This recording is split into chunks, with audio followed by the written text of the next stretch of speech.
Baik, bismillahirrahmanirrahim. Assalamualaikum warahmatullahi wabarakatuh. Alhamdulillahirrabbilalamin. Wassalatu wassalamu ala rasulillah. Senang sekali berjumpa kembali di channel Donditan dan Gerham Malak Jakarta. Pada hari ini di depan saya ada seorang pemuda, lagi-lagi pemuda Cina, nih benar? Cina Medan ya? Iya, oh, Cina Medan. Namanya siapa? Ricky siapa? KTP-nya pinjam, KTP-nya. Nah, Ricky datang ke studio Gerham Malak Jakarta ini bermaksud untuk memeluk agama Islam, ya. Alhamdulillah. Namanya cuma Ricky doang? Iya. Nggak ada nama belakang?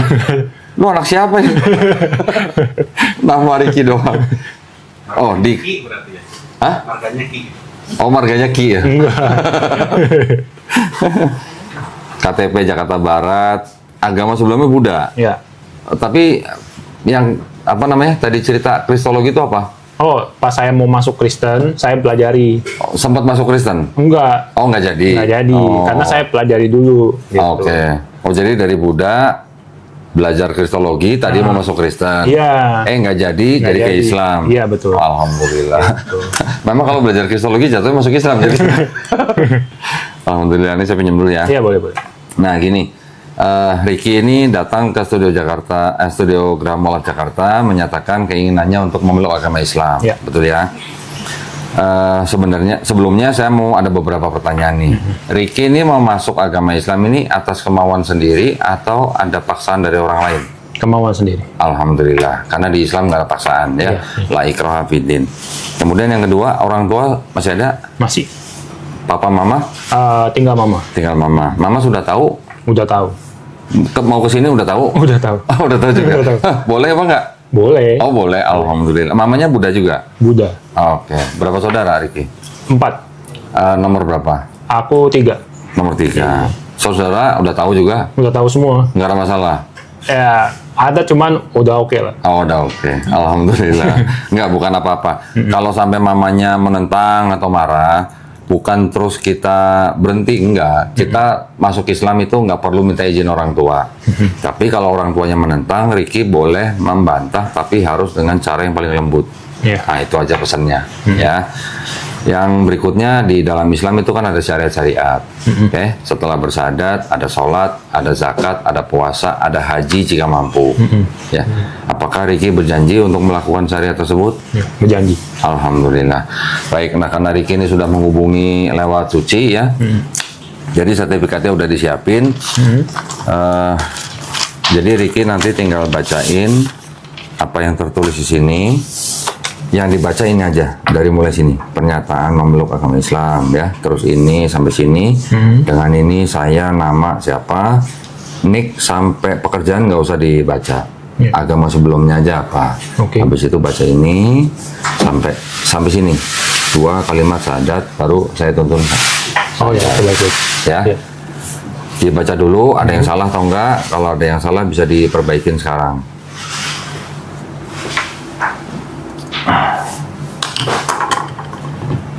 Aman sih. Aman? Nggak ada yang salah? Nggak ada. Baik, kalau nggak ada yang salah, udah siap untuk Oke. bersyahadat? Ya, siap. Oke, silakan dibaca mulai dari sini ya, silakan. Oke. Pernyataan memeluk agama Islam. Sesungguhnya agama yang diridhoi di sisi Allah hanyalah Islam. Surat Ali Imran ayat 19. Dengan ini saya nama Ricky. Nick juga perlu. Nggak usah, ini aja langsung agama sebelumnya aja. Agama sebelumnya Buddha. Dengan kesadaran dan keikhlasan sendiri menyatakan memeluk agama Islam dengan mengucapkan 2 kalimat syahadat. Nah, sekarang kita salaman. Ricky ikutin 2 kalimat syahadat yang akan saya bacakan. Kemudian kita lanjutkan dengan terjemahan bahasa Indonesia. Baik. Ya, Bismillahirrahmanirrahim. Asyhadu Asyhadu alla ilaha alla ilaha illallah illallah wa asyhadu wa asyhadu anna anna Muhammadan Muhammadan Rasulullah. Rasulullah. Aku bersaksi Aku bersaksi tiada Tuhan tiada Tuhan selain Allah, selain Allah, dan aku bersaksi dan aku bersaksi Nabi Muhammad Nabi Muhammad adalah adalah utusan Allah. utusan Allah. Allahu Akbar. Alhamdulillah sah ya Ricky ya. Selamat sudah menjadi muslim. Saya mau peluk sebagai saudara saya yang baru dalam iman. Alhamdulillah. Istiqomah ya, insya Allah istiqomah ya, insya Allah ya. Amin amin. Suci udah ada fotonya ini ya? Udah. Oke, ini saya kembalikan. Ya. Terus kemudian kita juga udah siapin ada bingkisan nih. Wush, apa aja nih bingkisan? Kayak dapat lotre. Tapi yang Ini paling saya masukin ya. nggak, tunggu sebentar. Oh, tunggu. Ini dulu. Nah, tolong ditanda tangan di atas materai, terus ditulis nama aja, bukan nama lengkap karena nama lu nggak ada nama belakang. Nama cuma Ricky doang, nggak ada. Oke. Nah, namanya Oke. Ricky ya. Nah, ini nanti pulang ditempel foto. Oh, Foto iya. sendiri ya, jangan foto Iya, orang lain ya. jangan. Habis itu mau dilaminasi boleh. Oke. Terus tolong segera urus untuk ganti keterangan agama di KTP. Oh iya, iya. Ngurusnya ke kelurahan. Di kelurahan cari petugas Dukcapil. Ya, tinggal bawa ini. Perlu surat keterangan RT RW nggak sih? Kalau untuk capil enggak? Dukcapil katanya nggak usah. Nggak sampai sehari jadi. Oke. Ya. Baik. Ini boleh dimasukin sini.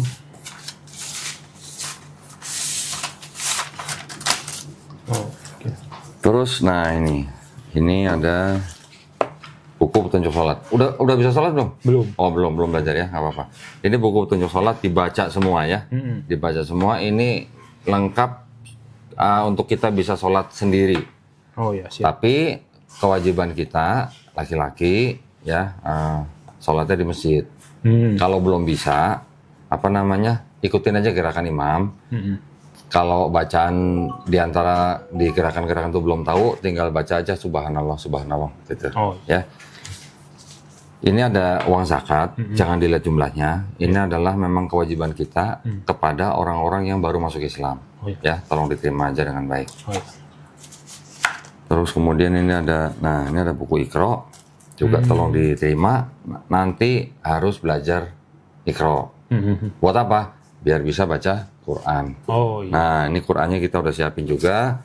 Ya, ini tolong diterima. Ini masih ada plastiknya, tapi nanti kalau di rumah mau buka, wudu dulu. Oh iya, siap. Ya. Terus ini ada sarung. Nah, udah sunat belum? Belum. Belum. Nah, ini korban berikutnya. Ya, tolong diterima sarung nih. Nanti bisa dipakai habis sunat. Oke, siap. Tolong nanti kasih tahu ke Suci tanggal berapa mau sunat. Oh ya. Sunatnya di rumah, nggak usah di mana-mana. Kita kirim juru sunat ke rumah. Ya, sunat di rumah langsung dikasih obat. Oke. Ya, boleh dipakai sarungnya nanti. Ini ada sajadah. Sajadahnya udah ada contekan nih. Oh. Ya, tadi ada bukunya kan? Iya, Buku betul. petunjuk sholat dipelajarin. Prakteknya pakai ini. Kalau masih kurang hafal, tinggal bacain. Oh iya. Ya. Sehari nyontek 5 kali, seminggu jadilah, bisa lah. Bisa. Insya Allah gampang. Amin. Insya Allah dipermudah ya. Oh ya, ini sarung persembahan nih, Mangga Gold. Mangga Gold. Ya. Ini sarung mangga berarti ya. Alhamdulillah. Dari kulit mangga. Bukan dari kulit mangga, ini dari yang nonton channelnya John Ditan. Gitu. Nah, ini tolong disimpan. Ini masukin sini kalian boleh. Ya boleh. Nanti saya masuk. Ya, tolong diterima. Nah, ada yang ingin saya sampaikan begini. Ya. Di dalam Islam, kita taunya gini. Setiap bayi yang lahir, itu sebenarnya fitrah. Fitrah itu artinya dia sebenarnya orang yang berserah diri kepada pencipta. Oke? Nanti dia jadi Buddha, jadi Yahudi, jadi Nasrani, jadi Majusi, itu kan orang tuanya. Ya. Tapi ketika orang itu nanti besar, seperti Ricky, dengar Islam, menerima Islam, dan sampai memeluk Islam, Ricky sebenarnya bukan pindah agama. Tapi Ricky itu kembali ke fitrahnya manusia. Gitu. Oh iya. Ya, itu kalau di Islam. Terus kemudian kalau ada orang yang bukan Islam, ketika dia sudah dewasa, dia masuk Islam atau memeluk Islam, insya Allah dosa-dosanya dia dari mulai akil balik sampai dia masuk Islam dihapuskan. Insya Allah dihapuskan. Ya, tapi kebaikannya tetap dicatat sebagai pahala kebaikan. Insya Allah dengan catatan Ricky menjalankan Islamnya dengan baik. Ya, paham ya? Nah, nanti Ricky udah pulang nih sampai rumah, mandi. Mandi biasa ya. Boleh sabunan, boleh keramas silahkan. Tapi sebelum mandi, niat dulu. Saya berniat mandi besar untuk menghilangkan hadas besar. Lillahi ta'ala. Lillahi ta'ala itu artinya demi Allah SWT. Ya. Oke. Sebelum mandi, bukan setelah mandi. Ya. Nah, setelah itu udah cukup tinggal belajar menjalankan kewajiban-kewajiban step by step. Oke. Ya, nggak usah buru-buru, nggak usah malam ini belajar, besok jadi imam di masjid, nggak boleh juga. Gitu. Jadi pokoknya pelan-pelan aja, step by step. Yang penting diulang-ulang terus. Kalau diulang-ulang terus pasti cepet. Oh ya. Ya. Terus yang berikutnya sunat ya. Nanti tolong kasih jadwal. Nanti kalau udah sunat, tentuin jadwal lagi ke Suci, kasih tahu 2 hari dalam seminggu. Mau hari apa, mau jam berapa, kasih tahu Suci. Nanti kita kirim guru privat ke rumah. Ngajarin itu tadi, yang buku Iqra. Oh ya. Ya. Seperti anak SD kita belajar kayak dulu lah. A, B, C, D, E gitu ya. Cuman kan ini dengan huruf Arab, nanti belajar mulai misalnya kayak dulu ini, Budi gitu. Kayak gitu. Insya Allah sebenarnya kalau nggak banyak bolong-bolong, nggak sampai 3 bulan udah bisa baca Quran. Iya. Ya. Bacaan yang penting nanti ketika mulai udah belajar sholat, yang paling penting pertama kali dihafal itu adalah surat Al-Fatihah. Karena tidak sah sholat tanpa surat Al-Fatihah. Ini harus hafal dulu nih yang pertama. Setelah ini baru silakan hafalin surat-surat pendek yang lain boleh. Ayat kursi bagus. Ya, tapi yang penting Al-Fatihah dulu. Pokoknya belajar di situ. Subuh berapa rakaat, zuhur berapa rakaat, asar berapa rakaat. Semuanya ada. Oke. Ada yang mau ditanya? Oh, ini saya mau nanya, apa namanya? Kan masjid itu banyak. Sedangkan kan ada beberapa golongan ya. Golongan apa nih? Kayak Muhammadiyah, NU segala macam. Terus? Nah, saya bingung tuh kalau misalkan saya mau ke masjid, yang Islam umum itu yang mana ya, yang bisa saya lihat itu, yang gampangnya. Lu nggak usah cari, kalau ke masjid lihat, ini Islam Muhammadiyah apa Islam NU gitu. Iya. Nggak usah ngeliat. Ada masjid, masuk aja. Oh iya. Cara sholatnya semua sama. Jadi tidak ada yang namanya Islam NU, Islam Muhammadiyah itu nggak ada. Oh iya. Islam ya cuman Islam. Oh gitu. NU, Nahdlatul Ulama, atau Muhammadiyah, atau Persis, atau Ar-Rasyid itu hanya organisasi. Oh. Cuman organisasinya aja. Iya. Jadi ada sekelompok Muslim, orang-orangnya yang ingin mencapai tujuan dalam bidang tertentu, mereka bikin organisasi. Oh iya. Nah, salah satunya NU, Muhammadiyah dan sebagainya. Tapi masjid semua nggak usah ngelihat ini masjid apa ya gitu, enggak, jangan. Lu nanti kalau nanya gitu malah orang pada bingung. Ada masjid, masuk aja mau sholat di masjid mana aja. Oh iya. Ya. Oke. Cara sholatnya semua sama. Yang membedakan nanti paling cuman gini. Kalau yang pengurus masjid itu adalah orang-orang yang ikut organisasi NU, mereka sholat subuhnya pakai kunut. Kalau ada masjid yang pengurusnya ikut organisasi Muhammadiyah, mereka subuhnya nggak pakai kunut. Tapi kalau kita misalnya masuk masjid subuh nih, ada kunut, ya udah kita ikutin, aminin. Oh, gitu. Aminin aja kalau ada yang kunut, imamnya kunut. Kalau kita masuk masjid yang nggak ada kunutnya, ya nggak apa-apa, ikutin aja. Tidak usah dipermasalahkan. Oke. Ya, itu hanya masalah kecil, masalah ranting-ranting, masalah cabang-cabang. Kunut itu apa ya? Kunut itu doa sebelum kita ruku. Oh. Sebelum sujud, sujud. Iya. Ya. Di rakaat kedua. Setelah ruku, kunut, habis itu sujud. Itu di rakaat kedua, dan itu hanya yang diikuti oleh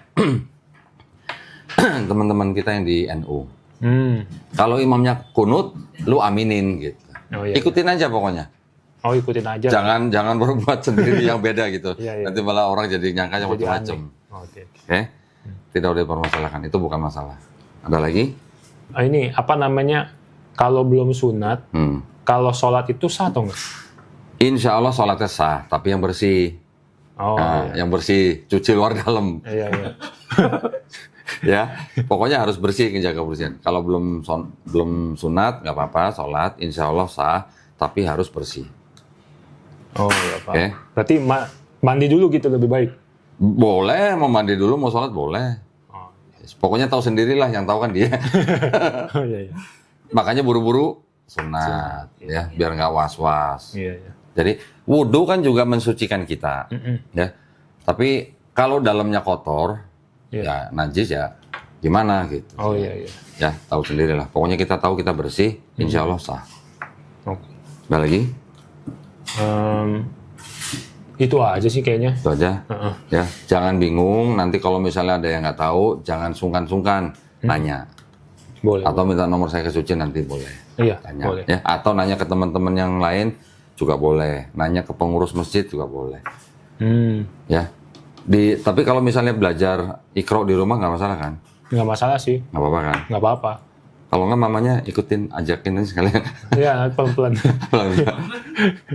Nah, ini sebelum kita tutup, kita akan berdoa dulu ya. Artinya kita mendoakan juga buat Ricky supaya istiqomah ya. Juga kita berdoa mudah-mudahan Ricky dan saya semuanya teman-teman di sini, juga para penonton, kita juga semuanya istiqomah. Juga kita semuanya insya Allah dijadikan golongan manusia yang mengikuti apa yang sudah diturunkan Allah Subhanahu Wa Taala melalui Rasulnya, dan juga insya Allah kita dijadikan golongan manusia yang menyaksikan keesaan Allah. Ya, kita juga berdoa insya Allah kita semuanya dihindarkan dari azab dan api neraka. Amin. Ya, juga Ricky nanti jangan lupa pulang doain kita semua, doain penonton juga. Iya, pasti. Ya, doain yang kita yang baik-baik pokoknya. Amin. Karena doanya Ricky ini lebih didengar daripada doa saya nih. Saya udah lama 10 tahun, ini barusan nih. Ya, insya Allah kan nggak ada dosa nih hari ini. Oh gitu ya? Udah 0. Udah 0. Jadi kalau nggak ada dosa atau dosanya 0, insya Allah doanya pasti didengar, insya Allah. Amin. Ya, doain gue ya. Amin, saya doa. Ya, oke. Nah, sebelum kita tutup, ngobrol sebentar boleh? Boleh. Nggak buru-buru kan? Enggak. Sunatnya masih lama kan? Masih berapa hari kan? Iya. Tadi cerita, Ricky belajar kristologi. Iya. Belajarnya gimana? Jadi dulu pas SMK, ya kan? Mas SMK udah belajar kristologi? Udah belajar justru. Keren. Terus? Karena dulu kan, di SMK tuh Kristennya kental banget. Oh, SMA-nya SMA Kristen? Iya, SMK Oke. Kristen ya kan. Terus? Terus kita wajib seminggu sekali ke gereja. Walaupun bukan Kristen? Walaupun bukan Kristen, Oh, wajib. hari apa tuh ke gerejanya? Dia di gereja itu tiap hari Sabtu, Kamis kalau nggak salah. Jadi pas hari sekolah? Iya, pas hari sekolah. Bukan hari minggunya? Bukan. Oke. Jadi udah ada kebaktiannya sendiri. Khusus untuk anak-anak sekolah? Iya. Oke. Gitu. Terus? Jadi pas masuk, enak juga dengerin musiknya gitu musik. kan, sampai merinding segala macam. Oh, waduh. Nah, tapi pas dibawa ke ajaran agama Kristennya, dibilang Tuhan itu Esa, ya kan. Nah, ada satu lagu yang bikin saya bingung tuh. Apa tuh? Pas dinyanyiin, bilang Yesus itu Tuhan. Nah, saya jadi bertanya-tanya kan. Pas saya pelajari, ternyata Trinitas. Oke. Nah, saya pelajarilah Trinitas ini. Ya kan, saya buka YouTube, saya buka Google, saya belajar Bible-nya. Ada sampai waktu itu saya singkat cerita pas kuliah, itu saya pacaran sama orang Kristen.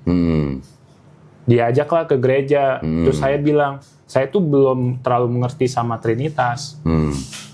Coba diajarin dulu. Terus? Dibawalah ke gerejanya. Habis kebaktian, saya bilang sama pacar saya, kalau misalkan pendetanya itu bisa menjelaskan secara logika, saya pasti masuk Kristen. Soal Trinitas? Iya, terus? Trinitas. Udah gitu,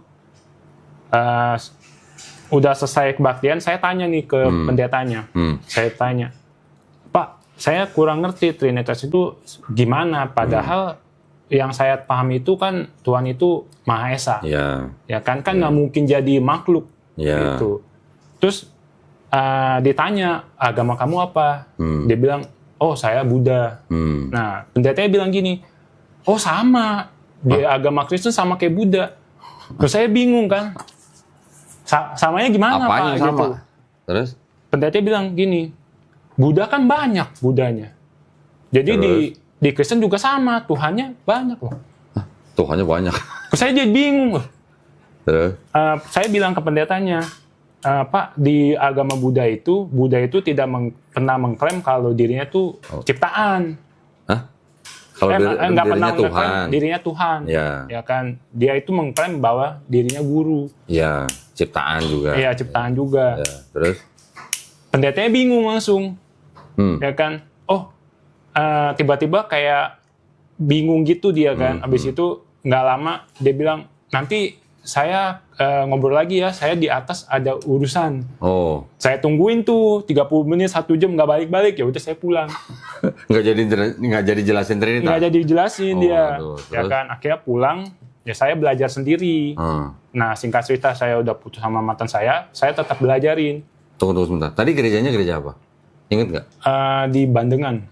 Nama gerejanya nggak inget. Apa ya? Gereja Pantai Kosta bukan? bukan. Lupa saya. Oh, lupa. Kalau yang di sekolah gerejanya gereja apa? Gereja kalau SMK dulu sih Pancaran Berkat. Pancaran Berkat. Nama gerejanya atau nama Nama SMA-nya? SMK-nya. Oh, Gitu. nama gerejanya nggak tahu. Nama gerejanya sih dia kalau gereja itu di Di satu tempat sama sekolah tuh. kalau yang waktu pas nanya itu bukan di Bandengan, di ini Pademangan. Oh, Pademangan. Lupa saya Lu namanya. Pademangan berapa nih? Pademangan berapa ya? Gue biasa ke Pademangan 2 nih. Wah, jangan-jangan deket. Ya deket lah Pademangan. Iya. Pokoknya yang sebelah itu seafood Kalimati. Oh, seafood kali. Indah Seafood. Oke, tahu. Dekat-dekat situ tuh. Tahu. Ada gereja tuh. Itu yang dibawa sama mantan. Iya. Nah, kalau ya SMK itu kalau gerejanya tuh di Bandengan Oh, oke. tiap minggunya. Cuman dia tiap Kamis itu ada kebaktian. Kamis apa Sabtu? Kamis. Kamis, ya tiap Kamis. Oh, jadi pas jam sekolah tuh ke gereja emang.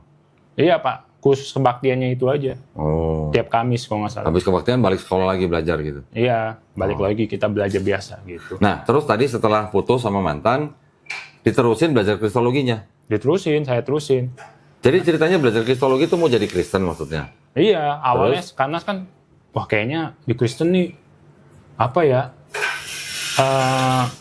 katanya penuh kasih, bla bla bla gitu kan. Tapi saya tuh tetap nggak bisa terima di kenapa Tuhannya kayak banyak gitu loh. Ya kan Roh Kudus Tuhan, Allah Tuhan, ya kan tuh sama Yesus Tuhan. Nah saya itu pelajari terus. Tapi kan bukan 3 Tuhan, tapi kan 1 Tuhan. Ya, kata orang Kristen. Ya, kata orang Kristen kan. Makanya saya juga bingung. Ya, makanya itu saya belajari lah. Tapi lu sempat baca Bible-nya? Sempet saya belajar. Baca semua habis apa enggak? Saya nggak habis sih, tapi saya belajar yang poin-poinnya aja. Poin-poinnya aja gitu. Sempat baca nggak waktu Yesus baptis? Oh, sempat. Waktu Yesus baptis di mana? Di Sungai Yordan. Iya, Sungai Yordan. Ada Roh Kudus. Ada Roh Kudus. Turun jadi burung merpati. Burung merpati. Habis itu ada suara di langit. Suara. Apa katanya? Inilah anakku. Ya kan? Apa? Inilah anakku yang kukasihi. Jadi ada Roh Kudus turun dalam bentuk burung merpati, ada Yesus di Sungai Yordan, ada suara di langit. Ya kan? Inilah anakku yang kukasihi. Ini kan ada Bapa. Berarti kan di atas Bapa nih. Iya. Bapa, Roh Kudus, Yesus. Kalau katanya satu kok tiga-tiganya nongol bareng gitu. Nah, itu dia. Kan bingung kan? Ya kan? Iya. Terus? Nah, udah gitu saya mulai tuh belajarin dari debat karena kalau misalkan menurut saya nih, kalau saya belajar langsung dari pendeta, dia kan menyimpan dogma, ya kan dia pasti ngajarin yang dia tahu dan yang benar-benar aja. Makanya saya tuh belajar lewat debat. Debat. Ya. Jadi dulu nonton debat. Nonton debat. Siapa aja yang ditonton? Ahmad Didat saya nonton. Widih. Zakir Naik saya nonton. Widih. Ya kan. Paling terakhir tuh saya nonton debatnya Kodondi juga. Widih. Debatnya Bang Zuma juga. Bang Zuma juga. Saya nontonin. Nah, Udah? dari yang saya nonton Ahmad Didat, itu saya sampai catat tuh semuanya. Waduh. Poin-poinnya bla bla bla, ya kan. Saya catat. Oh, ternyata selama ini yang saya ragukan soal Trinitas itu baru kejawab 1 tahun kemarin. Siapa yang jawab? Bible sendiri. Gimana jawabnya? Apa Ternyata ada Bible yang RSV ya. Oh, RSV. Ya kan, menyatakan bahwa Yohanes berapa tuh? 1 Yohanes 5 1 Yohanes 5 ayat 7. ayat 7 ya kan. Nah, di situ ternyata sisipan gitu. Ternyata sisipan. Berarti benar nih belajar kristologi nih, berarti ini benar nih. Iya, ternyata sisipan ya kan. Ini RSV. Ya. Nah. Ini juga RSV nih. Nih, ini juga RSV. Iya. Iya. Terus? Kayaknya RSV ada 2 ya? Kalau yang ini yang 1952. Ini 19 ada tahunnya nggak? Nah ini kan benar 52 nih.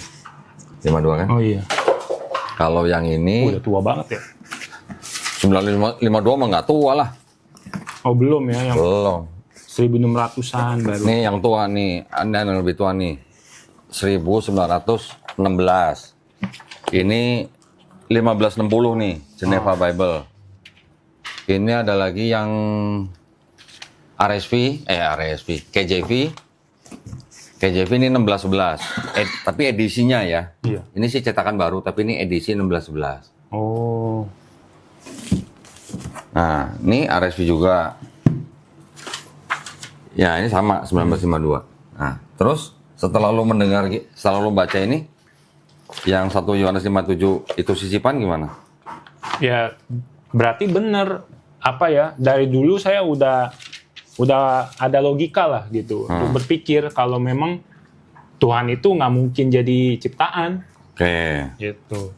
Selain itu kan belajar lagi yang lain ya kan sama Ustadz Kainama. Oh, Ustadz Kainama. Iya, saya mempelajari video-videonya. Video-videonya juga. Terus? Ya kan sampai belajari sejarah si Paulus segala macam ya kan. Itu kan baru-baru. Nah, yang ternyata bukan cuma satu ini aja yang sisipan, ternyata kan banyak banget gitu loh.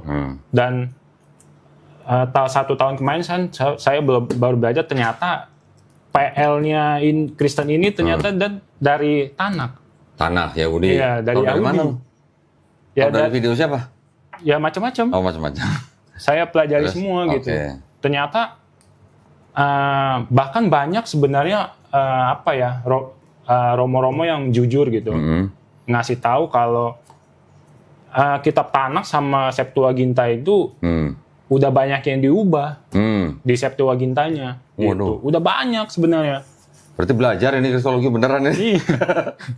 Saya keren. Sampai lumayan banyak yang saya pelajari gitu. Makanya terakhir kan mantan saya juga Kristen kan. Nah, saya udah bilang ke dia gitu kalau dia kan kita mau merit juga. Cuman ada pihak keluarganya ada maksa saya gitu untuk ke Kristen. Masuk Kristen. Terus? Sedangkan saya udah mempelajari gitu. Tapi dia bilangnya, lu jangan belajar dari internet. Terus belajar dari mana? Belajar dari mana kalau bukan dari pendeta? Dari pendeta. Ya. Soalnya kalau dari pendeta kan udah pasti dia nggak mungkin ngasih tahu yang ayat sisipan ini nggak mungkin lah ya kan. Terus? Ya gitu, makanya saya bilang saya udah pelajari dan saya nggak percaya kalau Yesus itu Tuhan.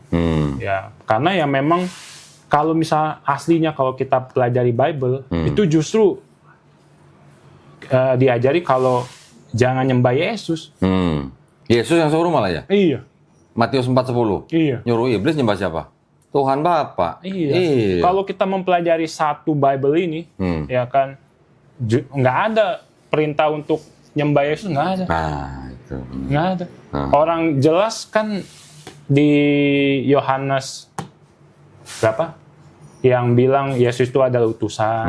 Yohanes 17:3 utusan. 17:3. Udah gitu Yesus ngaku sebagai nabi. Matius 13:57. Terus? Kan udah jelas. Emang. Ya kan, makanya itulah. Enggak, tapi kan gini. Lu kan Buddha. Iya. Lu belajar kristologi memang tujuannya tadi mau masuk Kristen. Iya. Karena salah satu alasannya karena lu mau nikah sama cewek Kristen. Oh bukan. Oh bukan juga? Bukan. Itu karena pas karena denger lagunya bagus-bagus. Lagu bagus-bagus gitu loh. Iya, denger lagunya bagus-bagus. Lagunya apa tadi lu bilang menyentuh hati gitu. Iya. Oh, aduh. Yang Bapa mengerti. Widih. Oh, ngerti juga nih. Berarti benar nih masuk gereja nih. Terus apa namanya lagu yang seperti Di sungai. rusa. Oh, seperti rusa. Wah, ya, itu kan jangan-jangan nih gerejanya GBI kali ini ya? bisa jadi. Itu mah lagunya Insinyur Niko. Iya. Oh, alah. Itu mah lagu-lagunya gereja gua dulu itu. Iya, Iya, ini kan iya. lagunya menyentuh hati. Oke, jadi lu Buddha, belajar kristologi karena lu seneng dengan lagu-lagu di dalam gereja, Iya. lu belajar kristologi mau jadi Kristen. Iya. Gitu. Terus kenapa sekarang tiba-tiba malah lu nyasar ke Islam? Nah itulah. Dari mana? Nah jadi pas saya nonton debat, ya kan, nah itu saya belum minat sama Islam ya sebenarnya. Oke. Saya lebih minat ke kejujuran dari ahli debatnya ini, Oke. ya kan. Oh ternyata sumber dari Islam ini bisa kita baca semua gitu loh. Lengkap, kayak misalnya nih, kayak Ahmad Didat selalu nunjukin Bible. Bible ini Ya. bilang ini gitu kan. Nah udah gitu, saya kan udah ada ilmu nih, ya kan. Saya debat nih sama orang Kristen. Oh gitu. Ya. Teman apa? Teman kerja apa teman apa? Kayak random aja di Instagram gitu. Oke. Saya debat. Oh, di medsos maksudnya. Iya di medsos Oke. gitu. Di Terus IG. Saya debat nih segala macam. orang Buddha debat sama orang Kristen. Terus Saya debat, ya kan. Tujuan saya tuh ya saya pengen tahu aja. Dia Kristen, tapi dia tahu gak sih isi Bible gitu, ya kan. Nah yang saya bingung, kenapa orang Kristen ini kalau misalkan ada yang debat sama mereka, mereka nganggap itu yang debat sama mereka tuh Islam. Oke. Itu nggak tahu tuh, Oke. 100% pasti begitu. Ini ya apa namanya udah kayak di bawah alam sadar gitu. Ya. Iya, gitu loh. Pokoknya kalau yang debat sama Kristen pasti Islam. Itu. Katanya Buddha. Padahal kan mereka lupa kalau mereka kan ngajak kan ke semua agama. Iya. Betul. Ya kan, bukan cuma agama Islam doang. Ya, agama lain kan boleh dong bertanya. Siapapun ya. pokoknya Siapapun, diajak, ya kan. Betul. Udah gitu, yang pasti mereka kan kesel juga kan. Saya debat, ini orang tahu banyak nih. Terus? Akhirnya mereka lempar ayat Al-Quran. Hah? Terus? Nah kan saya bingung, lah kan saya nggak pernah ngomong saya agama Islam ya. Dilempar saya pakai ayat Al-Quran gitu. Terus udah gitu, Pak dilempar pakai hadis lah segala macam. Mau nggak mau saya baca. Oh, oke. Dari situ. Nah dari situ tuh Oke. saya baca ya kan. Ada yang Alhamdulillah. pertama kali tuh saya ingat tuh dilempar soal itu Apa? kencing onta. Oke. Nah kan Terus? dibilang gini, masa lu di Al-Quran bilangnya kencing onta bisa apa namanya? Di Quran.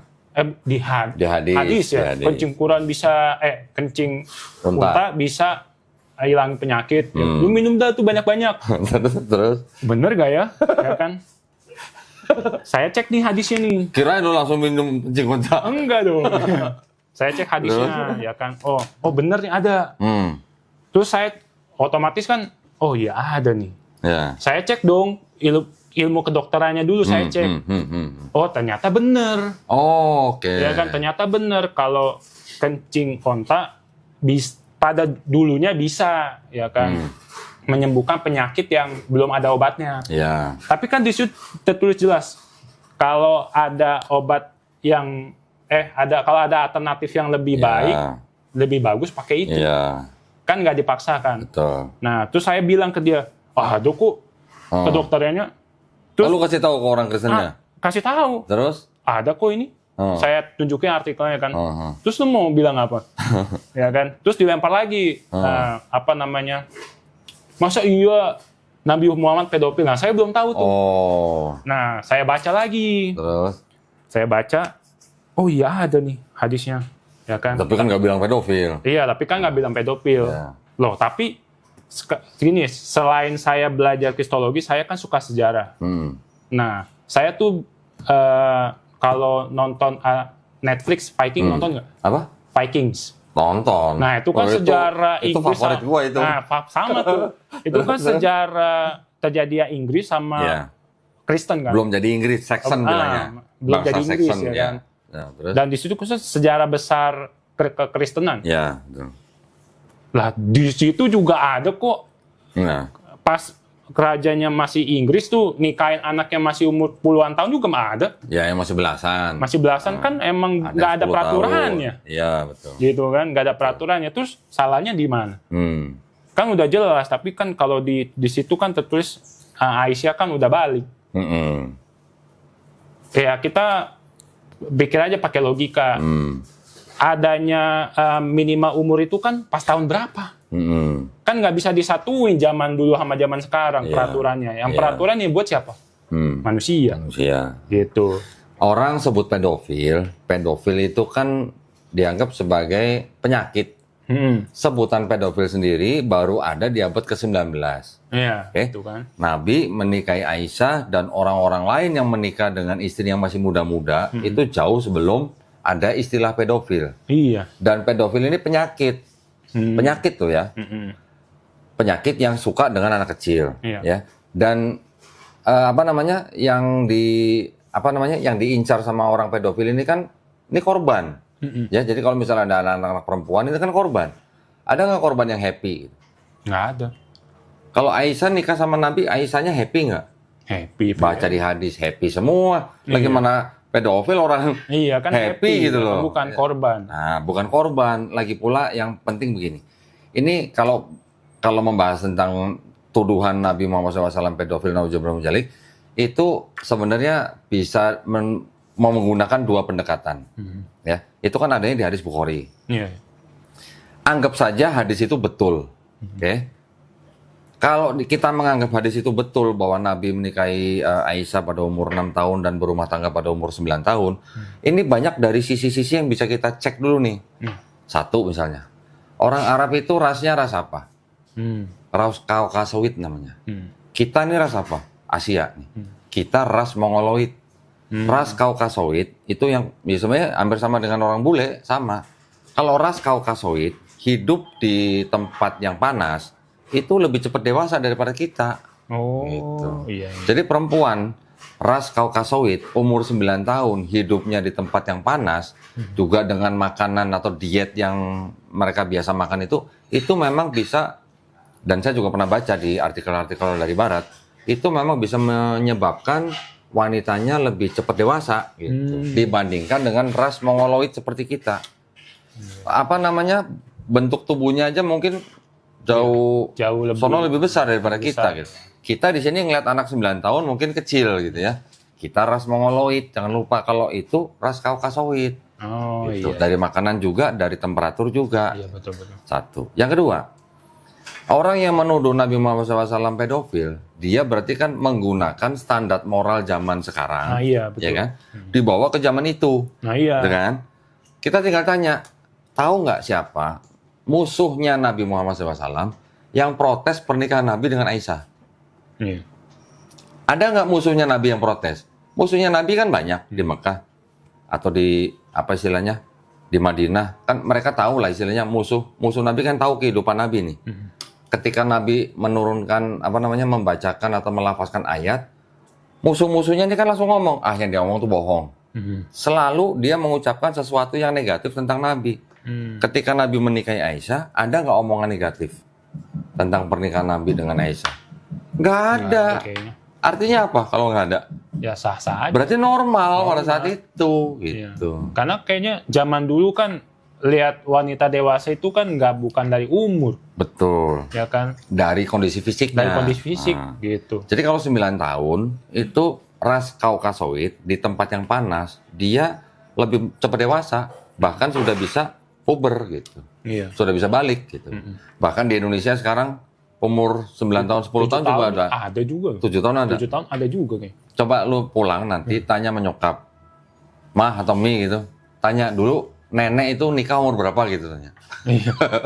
Ya kan? Emang muda juga. Pasti juga belasan. Belasan juga. Iya. Nah itu makanya itu dari satu pendekatan. Yang kedua kita bisa lihat dari Bible. Iya. Di Bible yang diceritakan Ishak menikahi siapa? Ribka. 3 tahun ya? 3 tahun. Ini bukunya ada gua. Oh, coba boleh lihat. Mau foto? Iya. Boleh. Oh, ini lagi masih belajar kristologi berarti dia nih. Karena kemarin baru banget itu saya lihat. Oke. Saya ambil HP bentar ya. Boleh. Sorry. Rifka umur berapa itu, Bang? 3 tahun. Belum, nanti ada Bathsheba lagi, Bang. Nih, Oh, iya. ini kan Genesis 24, 52 sampai 62. Ini Tanak ya? Ini namanya kitab The Chumash. Chumash ini isinya cuma Torah, Kejadian, Keluaran, Imamat, Bilangan, Ulangan, tapi disertai dengan tafsir. Ini tafsir. Ini tafsir. Ini bahasa Ibrani, ini bahasa Inggris. Iya. Berarti yang menghina Nabi Muhammad pedofil nggak pernah baca ini. Nggak pernah baca ini. Iya. Gitu. Ini saya baru tahu banget itu 3 hari kemarin. Masa? Iya, saya nonton channelnya Pak Ipung. Oh, baik. Iya. Nanti ya, sebentar nih, ada lagi nih. Oh.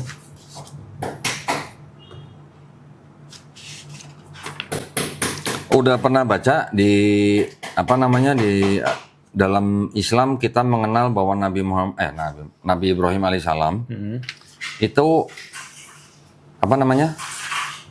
pernah diselamatkan Allah Subhanahu wa taala dari api Raja Nimrod. Pernah dengar? Pernah kayaknya. Pernah Yang dengar? nggak bisa dibakar ya? Iya, pernah Iya. dengar yang apinya jadi Iya, dingin? apinya jadi dingin. Ya. Pernah dengar? Pernah. Udah pernah baca di Bible kisah itu yang sama di sini ada nggak? Belum. Nggak ada kan? Nggak ada. Nggak ada. Di sini bisa ada tafsir begini. Lihat nih. Nomor 2 tuh. Nimrod flung Abraham into a burning Furnace. furnace. Hmm. Jadi Abraham pernah diselamatkan dari tungku apinya Raja Nimrod. Oh iya. Di sini nggak pernah disebutin Iya. karena terjemahannya diganti. Abraham keluar dari Ur Kasdim. Urnya di situ diterjemahkan menjadi kota. Gitu. Oh. Tapi ini ada tafsir bisa ngomong begini, Nimrod flung Abraham into a burning furnace. Kok bisa sama di Islam? Islam juga Nabi Ibrahim alaihissalam diselamatkan dari tungku api Raja Nimrod atau Raja Namrus gitu. Iya. Gimana dong? Yap. Yang Hagar pernah dengar Hagar? Hagar yang itu ya? Hah? Yang apa namanya? Pernah dengar Hagar siapa? Yang kurban-kurban bukan sih? Iya, yang- kurbankan. Iya. Iya. Siapa Hagar? Nih, Hagar, Oh, daughter of Parao anaknya. Pharaoh. Jadi Hagar putranya Raja Mesir. Terus apa nih? So it was that Hagar an apa? Egyptian Egyptian Prince. princess. Iya. Nah, ratu Mesir. Ratu Mesir. Apa ya? Istilahnya anak raja gitu lah. Hmm. Jadi kalau orang Kristen kan sering bilang, oh Hagar kan budak gitu kan. Iya. Padahal, Anak. nah yang dihadiahkan kepada Abraham. Oh gitu ya. Seru juga. Oh iya. Kalau ini ada tafsirnya, sedap. Iya sedap banget. Nah, lanjut. Tadi kan Ishak menikahi Ribka. Di sini Ribka kan jelas-jelas disebut 3 tahun kan. Iya. Yang kedua, Nabi Daud berzina dengan Binor kan. Iya. Tahu siapa? Siapa ya, lupa lagi. Hah? Istri orang siapa? Namanya? Pernah Siapa dengar? ya? Betseba. Oh, Bathsheba. Nah, Betseba kan istrinya Uria. Heeh. Berapa usianya Betseba ketika zina sama Daud? Berapa tuh? Itu kalau dihitung mundur-mundur dari umur kakeknya Betseba. Betseba tuh punya kakek namanya Ahitofel. Ya, Ahitofel ini punya anak, punya cucu. Ini Betseba ini cucunya. Gitu. Umurnya Ahitofel ketika meninggal, menurut tafsir dari Kristen dan Yahudi, itu antara 30 sampai 33 tahun. Sudah meninggal. 33 tahun punya cucu. Jadi punya anak umur berapa? Berapa ya? Jadi laki-laki Yahudi umur 11 tahun itu udah bisa punya anak. Oh, buset. Lah, 33 mati udah punya cucu gimana? Iya juga ya. Nah, lo. Buset dah. Nah, sekarang berapa umurnya Betseba ketika berzina dengan Daud? Itu nggak lebih dari 7 sampai 9 tahun. Iya, masih muda lah Masih ya. muda dong. Nah, terus Maria, ibunya Yesus di Perjanjian Baru. Umur berapa ketika hamil? Berapa ya? Tahu nggak? Lupa lagi. Hah? Nggak pernah dengar? Nggak pernah denger sih. Nggak pernah baca yang sampai sedetail itu. Soalnya. Berarti lo harus sering-sering kesini kalau mau belajar kristologi. Nih foto. Berapa nih umurnya Maria waktu hamil? 12. 12. Kalau 12 masih bisa disebut bocil nggak? Belum tentu. Hah? Kalau orang sono kan tadi gue bilang. Iya. Orang ras Kaukasoid kan Arab, Iya. orang Israel. Itu kan satu rumpun. Orang serumpun. Rasnya ras Kaukasoid. 12 tahun. Lah itu yang ngomong bukan gua. Baru tahu saya. Foto lah. Saya kira tua banget. Tua dari Hong Kong. Dia nomor 30-an gitu. Lah itu. Kalau 30 belum punya anak, orang Israel mau udah dibilang perawan tua. Iya. Iya. Oh iya, Iya. saya pernah itu tuh baca yang apa ya? Yang Apa? bukunya siapa gitu, yang katanya kalau umur 20-an mah belum nikah mah dibilang aneh. Iya. Iya. Emang. Kalau buat cewek mah cepet banget umurnya. Makanya kalau Iya. orang Arab menikahi perempuan berusia 9-10 tahun itu nggak aneh pada zaman itu gitu. Iya. Orang Yahudi juga begitu sama. Tradisinya mirip-mirip kan mereka orang serumpun. Iya, betul. Nah kalau 3 tahun mau diapain coba? Apa mau langsung ditidurin? Itu dia. Nah jadi orang Kristen rata-rata yang menuduh Nabi pedofil mengkonotasikan kalau orang nikah langsung ditidurin gitu. Iya, itu dia. Sebenarnya kan enggak gitu. Enggak gitu. Iya kan? Jadi ketika Aisyah umur 6 tahun dinikahkan dengan Nabi, itu artinya sudah dijodohkan, artinya sudah ditunangkan. Berumah tangganya baru umur 9 tahun. 9 tahun berarti Aisyah sudah puber. Udah puber. Gitu. Sudah datang datang bulan atau haid gitu. Kalau Ribka 3 tahun, 3 tahun. coba dinikahi, apa langsung ditidurin? Ya enggak. Nunggu sampai dia puber baru ditidurin. Iya. Gitu. Itu sama tradisinya. Nah, jadi yang menuduh begitu, pikirannya berarti Victor gitu. Iya, pikiran Nikah 6 tahun langsung ditidurin gitu. Iya. Nah, ya, jadi banyak pendekatan. Dari pendekatan apa tadi? Norma pada zaman itu nggak ada yang protes. Nggak ada musuh Nabi yang protes pernikahan Nabi dengan Aisyah. Iya. Ya kan? Dari sisi ilmu pengetahuan, umur 9 tahun untuk ras kaukasawit di tempat yang panas dan dengan makanan diet tertentu itu membuat wanita lebih cepat dewasa. Iya. Ya kan? Terus kemudian dari sisi Bible mereka sendiri, ternyata sama juga gitu. Malah lebih parah kan 3 tahun kan? Parah lagi 3 tahun. Gitu. Iya. Terus? Nah, lanjut kan lagi. gimana akhirnya saya nemu Islam itu yang benar ya? Apa ya? Sainsnya sih. Oh, sainsnya. Iya. Oke. Nah, di Quran ada, ya? Iya, di Quran. Kan Di hadis juga ada. di hadis ada juga. Nabi kan menyebutkan bahwa sendi manusia Iya. ada 360. Iya. Ahli ortopedi mana waktu itu yang nemuin sendi manusia 360? Iya, makanya itu dia kan. Waktu Nabi masih hidup bisa menyebutkan sendi manusia 360. Baru zaman, ya paling baru berapa tahun yang lalu, berapa puluh tahun yang lalu 50 tahun lah. lah gitu kan. Iya, ya kan? Nah, udah gitu kan saya Terus? nonton channel Kodondi juga kan. Kejadian sains yang kayak bumi itu bulat, ada api di dalam laut, ya kan, apa namanya, ada di laut itu ada dua warna, Ya, laut coklat ya, sama ya. biru, ya kan. Ya, ya. Nah itu wah mantap juga nih kalau misalkan Nabi Muhammad ini bukan utusan, nggak mungkin dia tahu kan. Nah, Tahu udah dari mana gitu tahu ya. dari mana. Nah, luar biasanya lagi nih saya langsung dikasih hidayah sama Allah. Gimana? Saya debat nih, ya kan. Sebenarnya yang kencing unta itu kan lumayan tuh udah hidayah juga kan. Nah, ada lagi satu. Pas saya debat sama orang lain, dia bilang gini. Padahal saya juga sama, saya nggak pernah nyebut agama saya apa gitu, nggak pernah. Tapi dia tuh langsung bilang gini, coba lu baca, masa iya di Quran tulis gini. Tulang sulbi bisa keluarin sperma. Oh, okay. Nah, emang zaman dulu nggak ada testis. Gitu. Saya kalau mau ditujukan aja saya screenshotnya. Terus? Ya kan? Wah, masa iya sih? Ya kan? Terus? Saya baca nih, oh iya benar ada nih. Terus otomatis saya pasti lihat dulu dong apa kedokterannya. Ternyata tahun 2007 apa 2014 ya, tahun 2007 tuh udah ada penelitiannya. Kalau tulang sulbi itu bisa ada molekul tuh seperti sperma, yang dimana di Inggris itu ada penelitian tulang sulbi tikus itu diambil sel spermanya di tulang sulbi terus dimasukin ke sel telurnya tikus jadi tikus. Oh, oke. Nah, terus saya lampirin semua. Diem dia. Saya aja dapat hidayah. Oh gitu, Iya. Masya Allah. Saya dapat hidayah, wah, saya udah bilang, wah ini termasuk hidayah besar nih buat saya. Oke. Ya kan, Bulan apa itu? Kapan itu? 3 bulan lalu belum lama. 3 bulan lalu. 3 bulan lalu belum lama. Oke. Ya kan, wah, makanya saya pelajari, ada juga tuh yang menentang kan.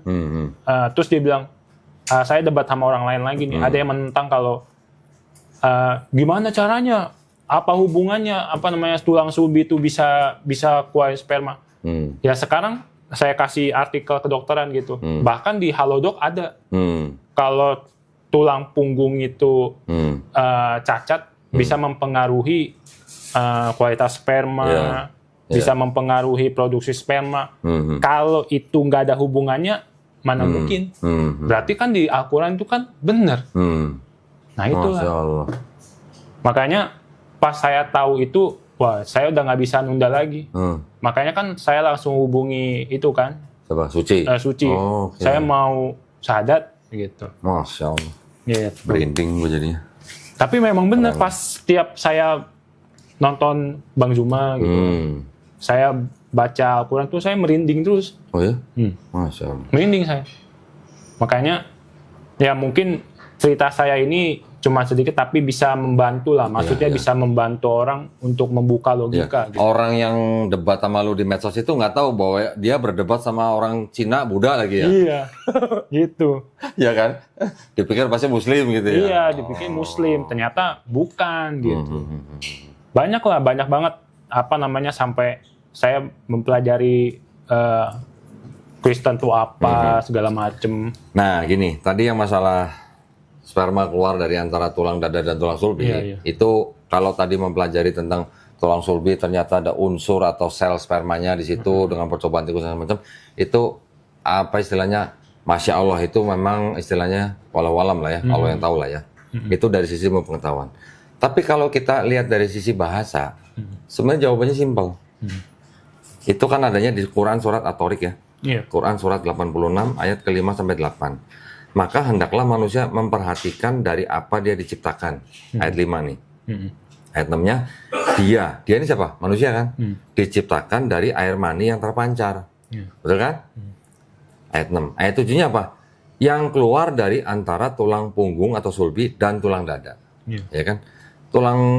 Sebenarnya tulang punggung nggak cocok. Tulang sulbi itu kan tulang ekor. Ya kan? Dari sini kan dia? Dari sini tulang sulbi itu tulang ekor. Ya. Tulang dada kan ini, rusuk lah gitu. Jadi di sini dikatakan nggak mungkin mana ada sperma keluar dari antara tulang dada dan tulang ekor.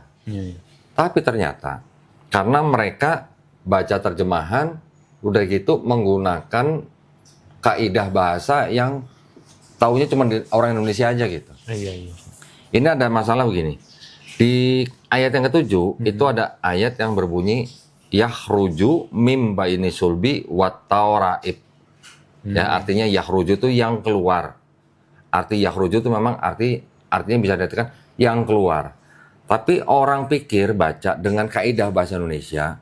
Ayat sebelumnya dia manusia diciptakan dari air mani yang terpancar. Ya kan? Terus dia baca ayat berikutnya yang keluar dari antara tulang sulbi dan tulang dada. Jadi orang berpikir yang keluar itu air maninya. Padahal yang keluar itu dari antara tulang dada dan tulang sulbi itu apanya? Bayi. Bayi. Manusianya. Rahim.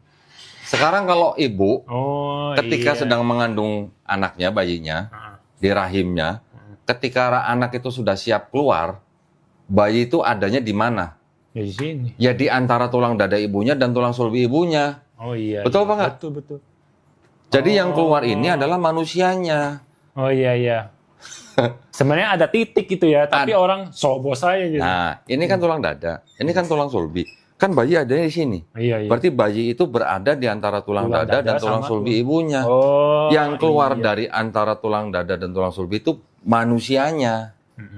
Jadi dia diciptakan dari air mani yang terpancar, yang keluar dari antara tulang, yang keluar tuh manusianya bukan air maninya gitu loh. Sekarang kalau dianggap yang keluar itu air maninya dari antara tulang dada dan tulang sulbi, keluarnya dari mana? Kalau laki-laki kayak dari alat kelamin. Tapi kalau dari antara, di bagian mana antara tulang dada dan tulang sulbi menghasilkan sperma? Kayak kalau tadi meneliti tulang sulbi. Tapi kalau di antara kan orang nanti bisa bilang, kan antara tulang rusuk sama tulang sulbi, bagian mana yang memproduksi sperma gitu, atau air mani gitu kan? Kita kebingungan lagi gitu. Karena air mani diproduksi di testis. Istilahnya di testis kan kan ada di bagian tubuh pria yang menghasilkan sperma, kemudian dia salurkan ke testis baru dikeluarkan. Jadi yang keluar dari antara tulang dada dan tulang sulbi yang dimaksud itu adalah manusianya. Gue bisa buktiin. Buktinya apa? Di ayat-ayat yang lain. Jadi gini, Tadi kan kita baca dari ayat 5. Hendaklah manusia memperhatikan dari apa dia diciptakan. Yang ayat 6, dia diciptakan dari air mani yang terpancar. Yang itu yang dikeluarkan dari antara tulang dada dan tulang sulbi. Baca ayat 8-nya. Ayat 8-nya apa? Ayat 8-nya. Allah Subhanahu wa taala mampu membangkitkan manusia itu, gitu loh. Nih, sebentar. Terjemahannya aja. Wih, panjang nih soalnya. Panjang juga. Karena ini banyak contohnya. Jadi kata yakhruju itu tadi, itu yang, nah ini nih, arti daripada kata yakhruju itu yang menggantikan manusianya. Jadi yang dikeluarkan dari antara tulang sulbi dan tulang dada itu adalah manusianya. Di ayat 8 kan disebutkan ini. Mana? Sungguh Allah benar-benar kuasa untuk mengembalikannya hidup setelah mati. Itu ayat 8-nya. Jadi yang dikembalikan hidup setelah mati ini manusianya atau armaninya? Manusianya. Manusianya. Jadi dari ayat 5 bicara manusia. Ayat 6 bicara manusia. Ayat 7 juga masih bicara manusia. Iya. Ayat 8 juga masih bicara manusia. Jangan di sini bicara manusia, di sini air mani, di sini air manusia lagi. Kan nggak nyambung gitu maksudnya. Itu. Dan banyak contoh di ayat-ayat Quran yang lain, ya, yang menggunakan kata yakhruju itu hampir semuanya artinya yang dikeluarkan adalah manusianya. Ada contohnya nih, nanti gua kasih nih. Kalau mau dicatat nanti juga boleh.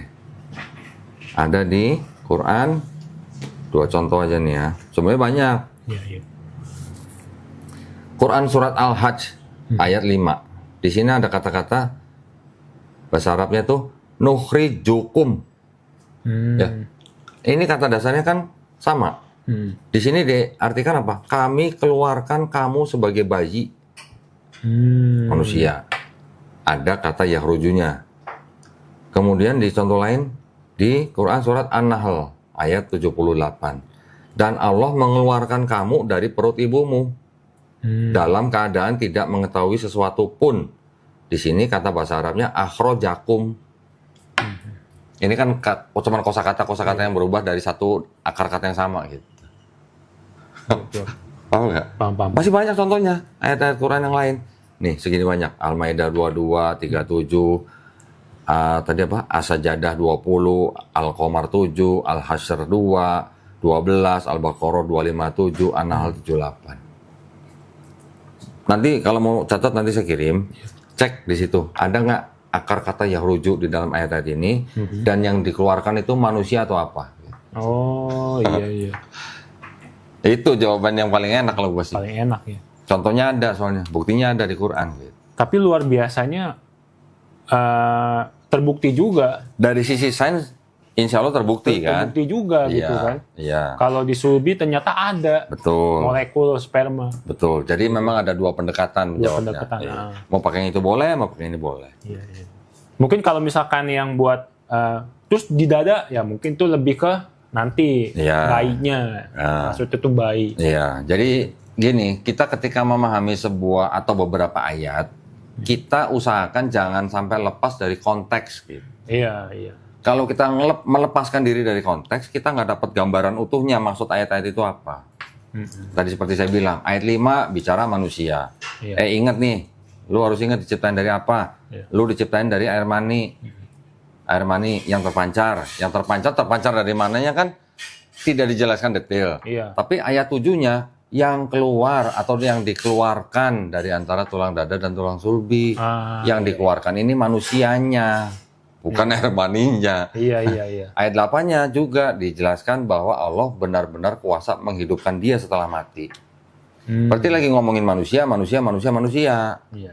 Tuh. Iya, betul. Boleh ini dipelajarin, silakan kamu catat. Iya. Terus setelah itu langsung hubungin Suci. Alhamdulillah, Gitu. keren. Terus saya juga mempelajari ya dikit-dikit sama Bang Zuma gitu kan. Saya masuk live-nya 3 kali kalau nggak salah. Oh masuk. Iya, Ikut saya- debat juga. Ikut debat juga Enggak. di TikTok. Justru saya lebih nanya gitu. Oh, oke. Soalnya kalau si Bang Zuma itu kan kelihatannya memang expert Bible ya. Daripada saya tanya pendeta, Iya, saya iya. tanya Bang Zuma. Terus. Soalnya ada ayat yang agak rancu lah. Jadi saya tanya Bang Juma, ternyata ya sisipan juga ternyata. Kalau udah sisipan mau diapain Capek lagi? juga. Nah, gitu. Ya kalau udah sisipan mau diapain lagi? Tapi gini, ketika kita belajar Bible, kita juga jangan menggunakan kacamata kita. Iya. Ya. Kita juga harus belajar tafsirnya Bible nih. Ini tafsirnya Bible nih. Banyak banget. Lah ini dari Kejadian sampai Wahyu tuh. 12 buku. Jadi maksudnya gini, ketika kita sedang membandingkan atau mempelajari agama orang, kita harus tahu tafsirnya agama mereka apa. Walaupun ini yang merah ini kan untuk yang Perjanjian Lama. Iya. Ini yang hitam Perjanjian Baru. Yang merah ini adalah tafsirnya Kristen terhadap kitabnya orang Yahudi. Nah, gitu. ya kan? Ini kan untuk Perjanjian Lama. Iya, Perjanjian Lama. Sedangkan kita tahu Perjanjian Lama kan bukan punya orang Kristen. Iya. Perjanjian Lama kan punya orang Yahudi. Iya. Tapi orang Kristen ini menafsirkan kitab sucinya orang Yahudi menggunakan kacamata Kristen. Pakai kacamata Kristen gitu. Iya. Kalau yang ini memang kitabnya Kristen ya monggo, itu adalah memang Iya. haknya mereka. Kristen gitu. Tapi ketika mereka menafsirkan kitab Yahudi menggunakan kacamata Kristen, ya jatuhnya seperti ini. Kita jangan sama seperti Kristen yang menafsirkan kitab orang dengan kacamata mereka. Kita juga nggak boleh menafsirkan kitab suci orang dengan kacamata kita. Iya. Gitu, ya. Karena kan Quran, kita udah punya Quran nih. Quran yang berhak menafsirkan Quran siapa? Ya ulama Islam. Iya.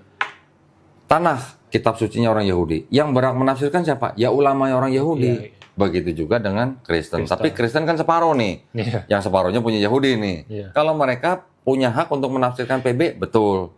Tapi untuk menafsirkan Tanakh, kan mereka harusnya nggak boleh. Nggak boleh. Gitu. Nggak boleh menggunakan kacamata Kristen karena ada yang lebih berhak, lebih otoritas. Gitu. Iya. Bedanya di situ. Ya. Ini supaya gini, supaya kita jangan membabi buta. Oh iya.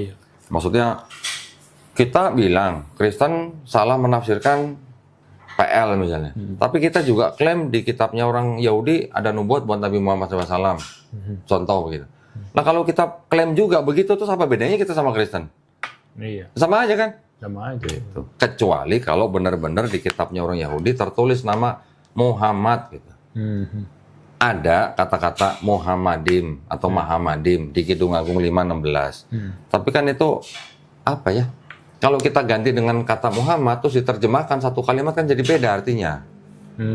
Paham kan? Iya. Sedangkan di Quran nanti ya setelah belajarin lagi, di Quran juga ada di Quran surat Al-A'raf ayat 157. Mereka beriman kepada Nabi yang ummi. Nabi siapa? Nabi Muhammad SAW. Nabi yang ummi. Yang namanya tertulis di dalam Taurat dan Injil. Namanya tertulis. Jadi di kitabnya orang Yahudi tertulis nggak nama Nabi Muhammad SAW? Enggak kan? Di kitabnya orang Kristen tertulis nggak? Enggak juga. Berarti apakah kitabnya orang Yahudi itu Taurat yang dimaksud Quran? Kalau di situ nggak ada namanya? Berarti kan bukan. Begitu juga kitab Kristen. Apakah ada nama Nabi Muhammad di situ? Tidak ada. Berarti itu juga bukan Injil yang dimaksud Quran. Oh. Gitu. Ya kita nggak usah ngoyo. Buat apa kita ngoyo? Di situ ada nubuat untuk Nabi Muhammad SAW. Lawang itu bukan Taurat dan Injil yang dimaksud Quran gitu. Taurat dan Injil itu kan wahyu yang diturunkan kepada Nabi Musa alaihissalam dan Nabi Isa alaihissalam untuk siapa? Untuk Bani Israel pada zaman itu. Dan kitab Tanakh, kitab PB kan 4 gospel kan Tanakh bukan ditulis oleh Nabi Musa, gospel bukan ditulis oleh Yesus. Iya. Lah bagaimana mau disebut itu Taurat dan Injil yang dimaksud Quran? Gitu. Iya. Bukan berarti. Jadi kita jangan buru-buru. Iya. Ya paham ya. Ya kalau kita klaim ini pasti buat Nabi Muhammad SAW di tanah. Ini pasti buat Nabi Muhammad di PB misalnya. Apa bedanya kita sama Kristen yang menafsirkan kitab Tanakh? Iya betul.